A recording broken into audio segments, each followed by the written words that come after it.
बाज पटना के पास एक छोटे से गांव का लड़का, बहुत गरीबी देखी। कभी सोचा था आईआईटी में ऑल इंडिया रैंक 67 आएगी? कभी नहीं सोचे थे मैं तो आईआईटी सोचा ही नहीं था, क्योंकि आईआईटी का मैं जानता था कि आईआईटी में अमीर बच्चे ही पढ़ते हैं। मेरे पास तो किताब का ही पैसा नहीं था, खाने का पैसा नहीं था, उसमें मैं आईआईटी जैसा सपना कभी सोचा ही नहीं था। कुछ बताओ अपने बचपन के बारे में, कैसे दिन देखे हैं, कैसी गरीबी देखी है तुमने?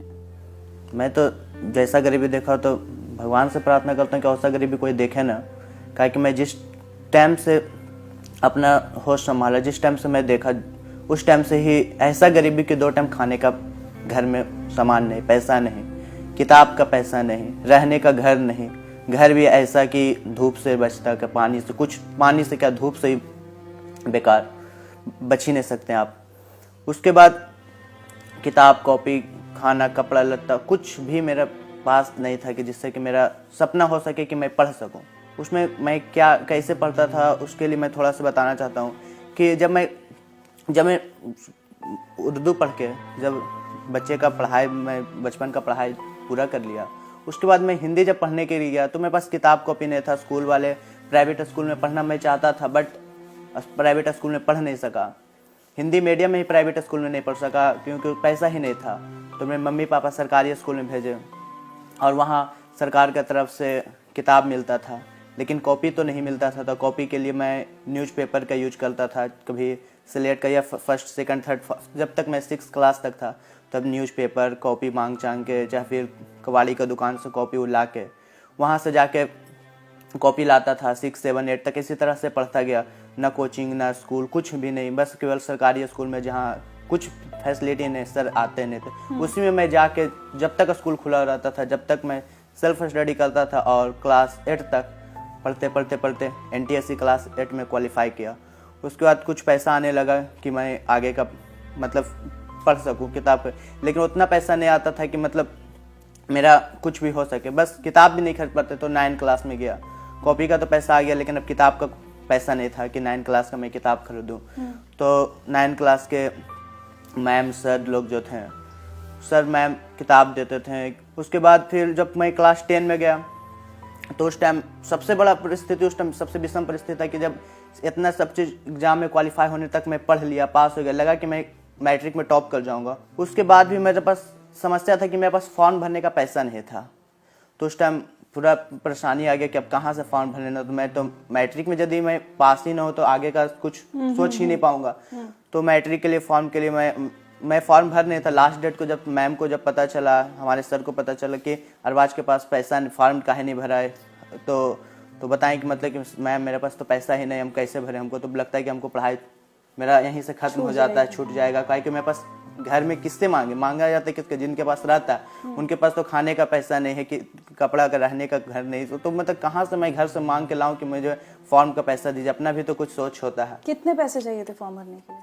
फॉर्म भरने के लिए 500 रुपये चाहिए थे। उसके बाद तो फिर मैम सर लोग इंतजाम करके बोले कि ठीक है, तुमको हम पैसा दे देते हैं, तुम फॉर्म भर लो, और भर दिए फॉर्म। तो उसके बाद मैं फिर बहुत मैम को शुक्रिया किया कि मैं आज यदि आप नहीं भरते तो शायद मेरा यहीं से पढ़ाई में रुक जाता और मैं पास ही ना होता। उसके बाद फिर मैट्रिक में एग्ज़ाम, फिर पढ़ते मैट्रिक में जब रिज़ल्ट आया तो 5वां रैंक आया।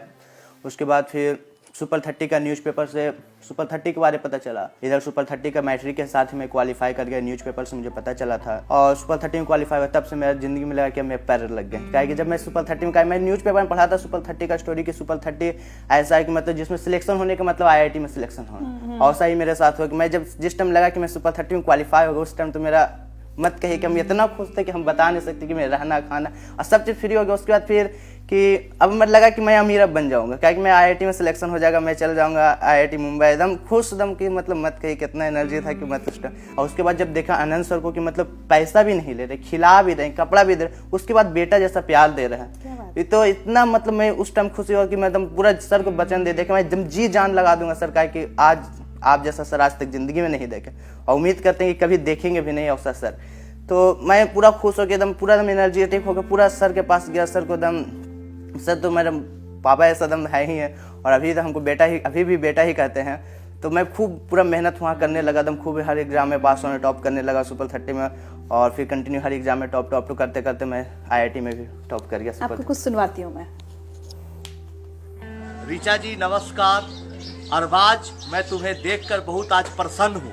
मुझे बहुत खुशी हो रही है कि तुम्हें आज जिंदगी लाइव जैसे प्रोग्राम में लाया गया है। ये तुम्हारे कर्मों का परिणाम है। तुमने गरीबी में भी, आर्थिक अभाव में भी संघर्ष करके कुछ अच्छा किया है, इसलिए आज इस मकाम पर हो। मैं उम्मीद करता हूँ, मैं आशा करता हूँ, मेरा पूर्ण विश्वास है कि तुम जरूर लाइफ में अच्छा करोगे, और जब अच्छा करोगे, कुछ बड़ा आदमी बन जाओगे, तुम भी अपने जैसे लोगों की मदद करोगे। ये हम तुमसे उम्मीद रखते हैं अरबाज। और ऋचा जी, आपका बहुत बहुत धन्यवाद जो आपने अरबाज जैसे लोगों को यहाँ पर बुला के प्रोत्साहित किया। बहुत बहुत धन्यवाद। कोई इंसिडेंट शेयर करना चाहते हो आनंद सर के साथ अपना? अफ्तार पार्टी सर मतलब एक बार कराए थे मेरे कोचिंग में, क्या कि रमजान में फास्टिंग रहता है, और उसके बाद सर देखे कि फास्टिंग भी है, फिर बेचारा पढ़ भी रहा है। उसके बाद क्या सर की बहुत अच्छा कि मतलब अफ्तार पार्टी की मतलब सर का एक सबसे बड़ा क्वालिटी है कि सर कभी हिंदू मुस्लिम में कई भेदभाव करते ही नहीं। अफ्तार पार्टी का आयोजन अपना कोचिंग में किए, मतलब सुपर 30 लोगों के साथ, और अपने बैठ के अपने हाथ से मेरा रोजा खुलवाया। एकदम लगा कि मतलब कि तो मेरे घर से एकदम बहुत एकदम स्वर्ग मुझे मिल गया।